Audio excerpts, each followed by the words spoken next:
अस्सलाम वालेकुम।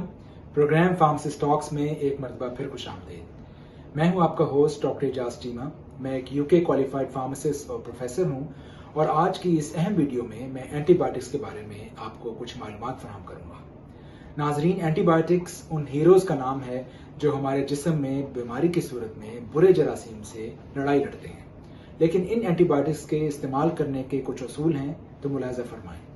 असूल नंबर 1, एंटीबायोटिक्स सिर्फ और सिर्फ डॉक्टर की हिदायत के मुताबिक इस्तेमाल करें और उनके प्रिस्क्राइब शुदा कोर्स के इख्तिताम से पहले एंटीबायोटिक्स का इस्तेमाल बंद न करें, चाहे आप बेहतरी महसूस क्यों ना कर रहे हो, क्योंकि ऐसा करने की सूरत में आपके जिस्म में ये जरासीम एंटीबायोटिक्स के खिलाफ मुदाफत पैदा कर लेंगे और हो सकता है कि अगली मरतबा आप एंटीबायोटिक इस्तेमाल करें तो ये आपके लिए मुफीद साबित ना हो। असूल नंबर 2, एंटीबायोटिक्स हर बीमारी के खिलाफ काम नहीं करते, जैसा कि नज़ला, जुकाम। इन बीमारियों में एंटीबायोटिक्स के इस्तेमाल से मुकम्मल गुरेज करें।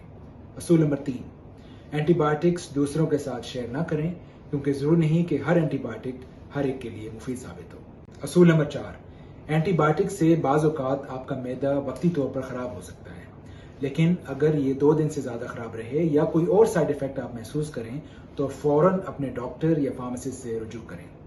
असूल नंबर 5, एंटीबायोटिक्स की डोज या खुराक अपने मुकर्रर वक्त पर ही इस्तेमाल करें और भूल जाने की सूरत में 2 डोजेज इकट्ठी इस्तेमाल न करें। असूल नंबर 6, हामला या ब्रेस्ट फीडिंग खवातीन एंटीबायोटिक के इस्तेमाल से पहले अपने डॉक्टर से लाजमी मशवरा करें। नाजरीन, उम्मीद है कि ये मालूमात आपके लिए मुफीद साबित होंगी।